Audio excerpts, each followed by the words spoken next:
sur l'homme impie. Tu disais tout à l'heure, et je l'ai déjà entendu par des frères, que l'homme impie est déjà là. D'autres disent même que l'homme impie, c'est un juif. Donc, je veux savoir, est-ce que tu peux nous éclairer là-dessus? Ok. Alors, donc en fait, c'est une question à deux volets. Hein. Ok. En fait, donc, l'homme impie est-il là? Est-ce que cet homme sera-t-il juif ou pas? Nous sommes dans Jean chapitre 5, verset 43.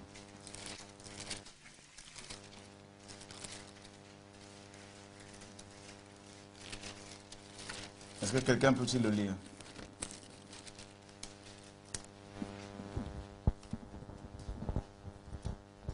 Jean 5, 43. Je suis venu au nom de mon Père et vous ne me recevez pas. Si un autre vient en son propre nom, vous le recevez.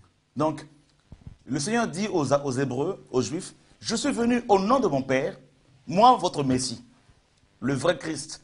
Vous ne m'avez pas reçu. Mais quelqu'un d'autre viendra en son propre nom. C'est le nom de la bête. La marque de la bête, c'est son nom également. N'est-ce pas? C'est ici de l'intelligence, il faut calculer. Hein, c'est un chiffre d'homme. Donc, il viendra en son propre nom. Et il dit que cet homme qui viendra en son propre nom sera reçu par les Juifs. Donc, pour qu'il soit reçu par les Juifs, il faut qu'il soit de leur. Il faut qu'il ait des racines juives.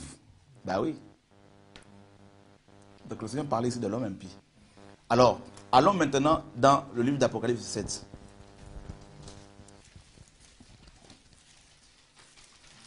Nous lisons à partir du verset 1er. Après cela, je vis 4 anges debout aux 4 coins de la terre. Ils retenaient les 4 vents de la terre afin qu'ils ne soufflent point de vent sur la terre, ni sur la mer, ni sur aucun arbre. Et je vis un autre ange qui montait du côté du soleil levant et qui tenait le sceau de Dieu, du Dieu vivant.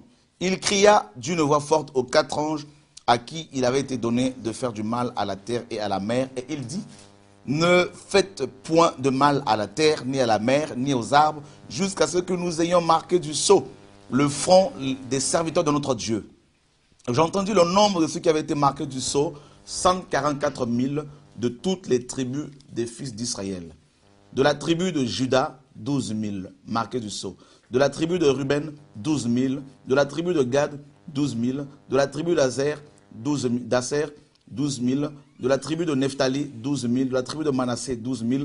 De la tribu de Siméon, 12 000. De la tribu de Lévi, 12 000. De la tribu d'Issachar, 12 000. De la tribu de Zabulon, 12 000. De la tribu de Joseph, 12 000.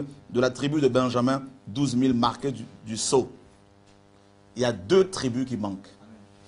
Il y a la tribu, n'est-ce pas, d'Éphraïm, parce qu'ils avaient c'était beaucoup mal comportés, n'est-ce pas? Donc, il y avait notamment Manassé qui était d'Éphraïm, n'est-ce pas? Et si je ne me trompe, il a été, donc à cause de ça, Dieu a écarté cette tribu. Et la deuxième tribu qui manque, c'est laquelle, à votre avis? Dan.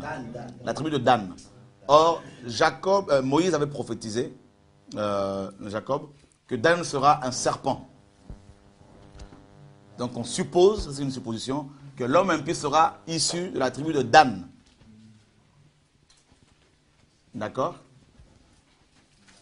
Donc le serpent qui va aussi blesser le Messie. Donc c'est-à-dire l'église, enfin la femme, donc Israël. Voilà, donc on peut le lire. Genèse 49, le verset 17. Tu peux le lire, Genèse 49, 17. Dan sera un serpent sur le chemin, une vipère sur le sentier, voilà, mordant les talons du cheval. Voilà. Mordant le talon du cheval. Or, Christ va revenir sur un cheval blanc. Amen. D'accord? Et celui qui va lui faire la guerre, c'est l'homme impie, justement. Amen. Donc, certainement, sera issu de Dan. Donc, ça va être l'accomplissement de la prophétie de Jacob. Alors, un jour viendra, on parlera de la prophétie de Jacob, Amen, de Genèse 49. Parce que là, Jacob a brossé, en fait, a parlé de l'avenir de ses descendants, en fait, d'Israël. Et c'est le premier prophète à avoir parlé de la fin de temps. N'est-ce pas? Enfin, le premier, c'est comment? C'est Enoch. Mais Jacob est vraiment celui qui va rentrer dans les détails. N'est-ce pas? Donc, Dan va mordre le cheval du Messie. Il va essayer de mordre en fait, attaqué. Donc c'est une vipère, carrément. Voilà. Donc voilà pourquoi Dan a été écarté, carrément. D'accord? Ouais, une autre question. Donc, l'homme impie maintenant, est-ce qu'il sera juif? Oui, donc d'origine, et sachant qu'à l'heure actuelle, il y a des juifs dans le monde entier, hein, des juifs noirs, arabes, voilà. Et la deuxième question, c'est est-ce qu'il est déjà là, présentement? 1 Jean 4.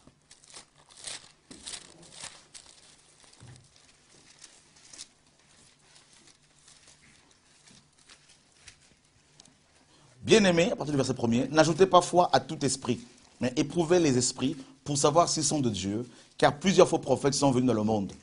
Reconnaissez à ceci l'Esprit de Dieu. Tout esprit qui se déclare publiquement pour Jésus-Christ, venu en chair, est de Dieu. Et tout esprit qui ne se déclare pas publiquement pour Jésus n'est pas de Dieu. C'est celui de l'Antéchrist, dont vous avez appris la venue, et qui maintenant est déjà dans le monde. D'accord? Donc, l'esprit de l'Antéchrist est déjà dans le monde depuis, voilà. Et sachant que c'est l'incarnation du mal, donc bien sûr l'homme impie est déjà là. Maintenant, de là à aller dire ouvertement c'est tel président, là, il vaut mieux éviter pour ne pas devenir faux prophète. Et, mais on sait que son système est déjà là, justement avec le soulèvement auquel nous assistons actuellement dans les nations, notamment dans les pays arabes, prouve bel et bien que les nations sont maintenant mûres pour recevoir ouvertement, officiellement, n'est-ce pas, cet homme. Voilà. Donc, c'est clair.